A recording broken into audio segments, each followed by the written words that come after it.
Super star Rajinikanth அவர்களை பற்றி ஏதேதோ வதந்திகள், ஏதேதோ வன்மங்கள், எங்கெங்கேயோ முகம் தெரியாத ஆட்கள், அந்த கக்கு இருக்கு இல்லைங்களா சோஷியல் மீடியாவில், அதற்கெல்லாம் வந்து ஒரு பதில் சொல்லியாச்சு. ஒன்றும் இல்லைங்க. அவருக்கு அப்போலோ ஹாஸ்பிட்டலுடைய நிர்வாகம் ஒரு முறைப்படியான அறிக்கை இப்படி தான் கொடுத்துருக்காங்க. ஒன்றும் இல்லை, இரத்த நாளத்தில், இதயத்திற்கு போகக்கூடிய இரத்த நாளத்தில் சில அடைப்புகள் இருந்தது. அது அறுவை சிகிச்சை செய்யாமல் அந்த அடைப்புகளை சரி செய்யாச்சு. அடி வயிற்றில் ஒரு வலி இருந்தது, அதற்கான சிகிச்சைகளை முடிஞ்சாச்சு.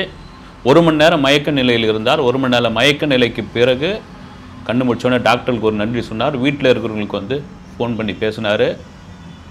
ரசிகர்கள் பற்றி கேட்டார். ரசிகர்கள் எதுவும் பீதியாக வேண்டாம், கவலைப்பட வேண்டாம், பூரண நலத்தோடு இருக்கிறேன் அப்படின்னு. கொஞ்ச நேரத்தில் சோஷியல் மீடியாவில் ஒரு பக்கம் வதந்தி, இன்னொரு பக்கம் அவ்வளோ பெரிய ஆதரவு, பிரார்த்தனைகள், வேண்டுதல்கள். என்னங்க 74 வயசில் இப்படி ஒரு சம்பவம் அப்படின்ற ஒரு கேள்வி தான் வந்து. நேற்று நள்ளிரவு மணிக்கு வந்து ஏவிஎம் சரவணன் அவர்களை வந்து எஸ்பி முத்துராமன் அவர்களை சந்திச்சுட்டு போகும்பொழுதே இவருக்கு கொஞ்சம் அந்த வயிறு தான் அடி வயிறு தான் முதல்ல வலியில் இருந்திருக்கு. அந்த வலியை வந்து மகளிடம் சொல்லியிருக்காரு. அப்புறம் மகளிடம் சொன்ன பிறகு சின்ன வீட்டில் ஒரு சின்னதாக வைத்தியம் பண்ணுவாங்க இல்லைங்களா, அது மாதிரி பண்ணியிருக்காங்க. அப்புறம் அவர் ஏதோ உணர்ந்துருக்காரு, கொஞ்சம் நெஞ்சு படபடப்பாக இருந்திருக்குது, ஓகே நம்ம கிளம்பலாம் அப்படின்னு சொல்லி. இதை ஒரு சொல்லுவாங்க, ஒரு விபத்தோ அல்லது ஒரு ஏதாவது ஒரு இது மாதிரி ஒரு இதய சம்மந்தமான இதுவாக இருக்கும்போது ஒரு கோல்டன் ஹவர்னுவாங்க. அந்த கோல்டன் ஹவருக்குள்ளே போயிட்டு அவங்கள மருத்துவமனையில் சேர்த்துனோம்னு, இந்த கோல்டன் ஹவரை தாண்டி ரசிகர்களுடைய அந்த வேண்டுதல், அந்த பிரார்த்தனை, அந்த வேவ் லென்த்து, இதெல்லாம் அவர் கொண்டு போய் சேர்த்துருச்சு. ஓகே, அதுக்குள்ளே ஆச்சா போச்சா, என்ன ஆச்சு ஏதாச்சு, இதெல்லாம் ஒரு பக்கம் போய்கிட்டே இருக்கும் பொழுது, அதெல்லாம் இல்லைங்க, நல்லா இருக்கார், பழையபடி ரஜினியாக இருப்பார். ஆனால் ஓய்வு தேவை கண்டிப்பாக. அந்த ஓய்வு 1 மாதமோ 2 மாதமோ 3 மாதமோ சரி, ஓகே, அந்த ஓய்வு இதெல்லாம் மீறி இன்னொரு பழி சொல், இன்னொரு வீண் இது வந்து ஒரு பக்கம் ஓடிக்கிட்டு இருக்கு.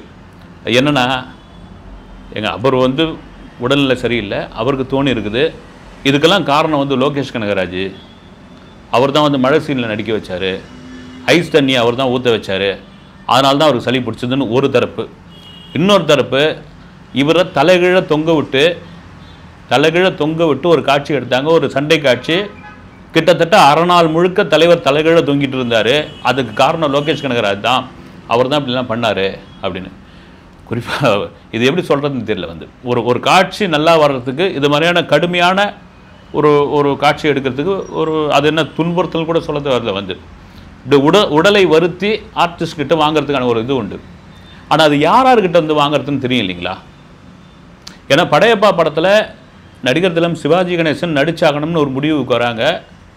முடிவுக்கு வரும்பொழுது வீட்டில் ஒத்துக்கலை. ஏன்னா அவரை வந்து அப்படி ஒரு கண்காணிப்பில் பார்த்துக்கிட்டு இருக்காங்க.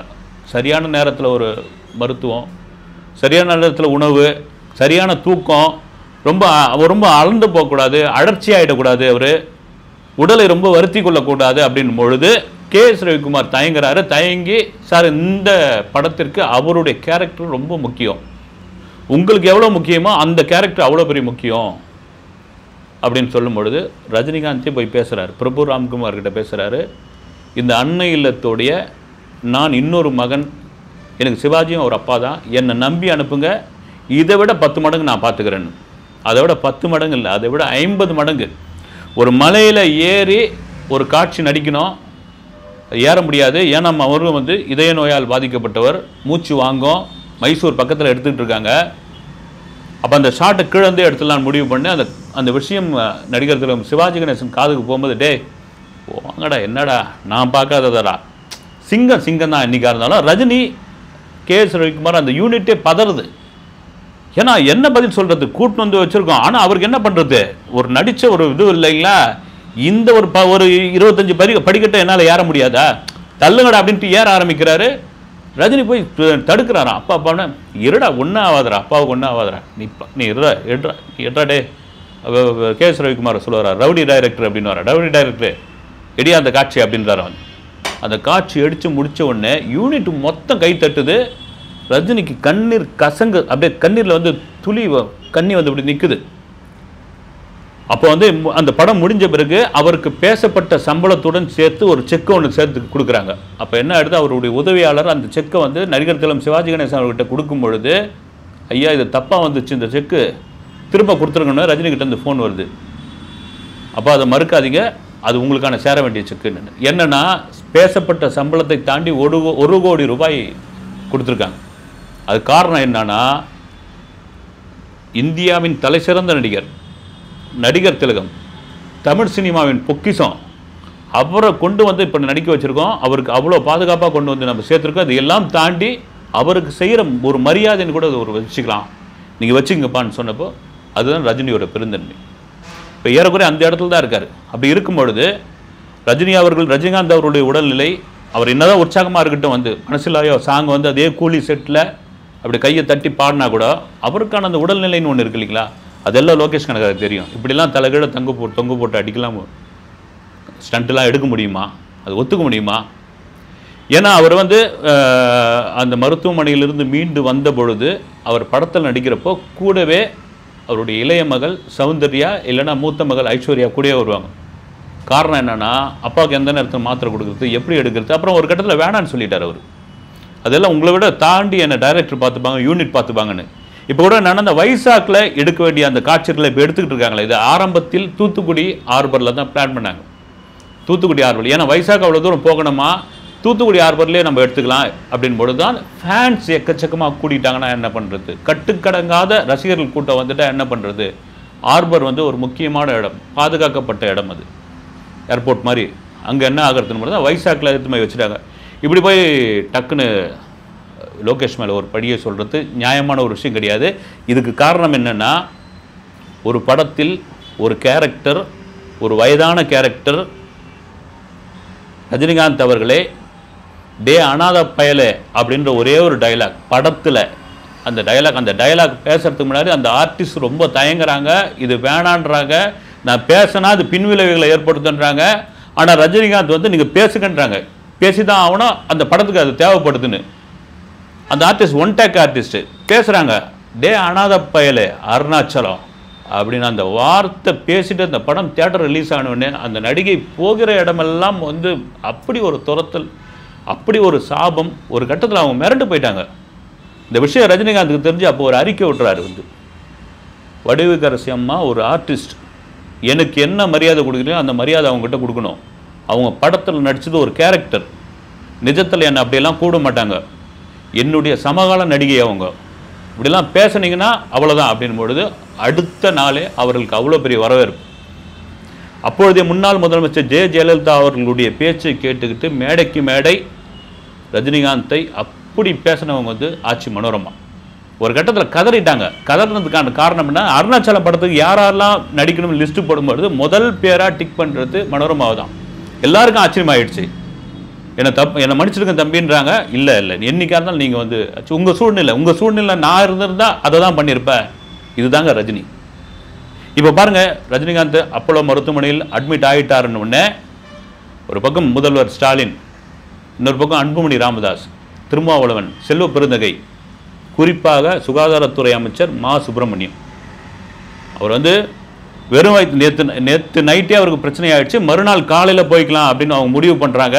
ஆனால் அப்போலோ ஹாஸ்பிட்டலில் டாக்டர் சொல்கிறாங்க மறுநாள் காலைன்னா வெறும் வயிற்றில் வர வேண்டியதாக இருக்குது, இப்பயே இமீடியட்டாக கூப்பிட்டு வந்துருங்க அப்படின்னு சொல்கிறாரு. அவர் நல்லா இருக்கார், ஒன்றுமே இல்லை. நான் போய் ஒவ்வொரு மருத்துவர்கிட்ட கேட்டேன், குறிப்பாக சாய் சதீஷ், இதய சிகிச்சை நிபுணர், மருத்துவர் ஸ்பெஷலிஸ்ட், அவர்கிட்ட கேட்டேன், நல்லா இருக்கார், ஒன்றுமே பிரச்சனை இல்லைங்க, சும்மா ஒரு மாதம் ரெஸ்ட் எடுத்தால் போதும், பழைய ரஜினியாக அவர் வந்து கலக்கலாம் அப்படின்ட்டாருன்ட்டு சுகாதாரத்துறை அமைச்சர் மா சுப்பிரமணியன். இதில் முக்கியமான ஒரு விஷயம் என்னென்னா, அமைச்சருடைய மகன் சில ஆண்டுகளுக்கு முன்னே இறந்து போயிட்டாப்புல, ஒரு ஸ்பெஷல் சைல்டு. அவர் ரஜினிகாந்தோடைய மிக தீவிர ரசிகர். அதுக்கப்புறம் தான் தெரிய வந்தது, ரஜினிகாந்த் பேரை சொன்னால் தான் அவர் சாப்பிடுவார். அதிலே ரொம்ப இதுவாகிட்டாங்க. ரஜினிகாந்தே அவருக்கு அமைச்சருக்கு ஃபோன் பண்ணி விசாரித்து அவர் எப்படியெல்லாம் ரஜினி அவர் உருவார், ரஜினி படங்களை போட்டால் எப்படி கொண்டாடுவார் அப்படிலாம் அவர் சொல்லி இது பண்ணியிருக்காரு. அந்த அன்பு கூட அவர் வந்திருக்கிறார் இங்கே. எப்போ பாருங்கள், எல்லாருக்கும் பிடித்தமான ஒரு நடிகராக இருக்கிறது எவ்வளோ பெரிய விஷயம். வந்து நீங்கள் வந்து அன்புமணி ராமதாஸ் வந்து ஒரு வாழ்த்து சொல்லியிருக்காரு. பாபா பட சமயத்தில் பாமகவினருக்கும் வட மாவட்டத்தில் பாபா ரஜினிகாந்த் ரசிகர்களுக்கும் ஒரு பெரிய போர்க்களமே நடந்தது. ஜெயங்கொண்டத்தில் அவர் அந்த படத்தினுடைய பொட்டியை தூக்கி போய் ஒரு நடு ஆற்றுல புதைச்சி வச்சுட்டாங்க. ஏன்னா அந்த சமயத்தில் அந்த சிகரெட் பிடிக்காத ஒரு பெரிய பஞ்சாயத்து வந்து அதுக்கப்புறம் ஒரு அறிக்கை வந்தது. அதுக்கப்புறம் வந்து அரசியல் மாதிரி தான் சினிமா ஒரு நண்பர்கள் ஆகிட்டாங்க. இன்றைக்கி அதெல்லாம் வந்து கட்சி பாடுபாகலாம் கிடையாது. இந்தியாவின் மிக முக்கியமான நடிகர், உலகத்தில் கோடான கோட ரசிகர்களை பெற்ற ஒரு நடிகர் வந்து, அதை தாண்டி தமிழ் சினிமாவின் இந்திய சினிமாவின் ஐக்கான் வந்து ரஜினிகாந்த். இவ்வளோ பெரிய ரஜினிகாந்த் நடிச்சிருந்தா இன்றைக்கி வந்து அரசியலில் பெரிய ஆள் ஆயிருக்கலாம், மிகப்பெரிய இடத்த பிடிச்சிருக்கலாம். எனக்கு வேணாங்க, அரசியல் வேணாங்க, இது சரிப்பட்டு வராது. அவர் சொன்னது அதுதான், எனக்கு அரசியல் வேணாம். நீங்கள் வந்து ஒன்றும் இல்லை, இப்போ கூட இப்போ கடந்த ஆண்டு டிசம்பர் 12ஆம் தேதி அவருடைய பிறந்த நாளுக்கு ராகவேந்திரா கல்யாண மண்டபத்தை கடந்து வரேன். ஒரு வார்த்தை சொல்லுங்கள் தலைவா, நீங்கள் தான் அடுத்த முதல்வர். போஸ்டர் அன்புனால ஒட்டுற போஸ்டர், வருங்கால முதல்வரே அவர் டிக்ளேர் பண்ணிட்டார்.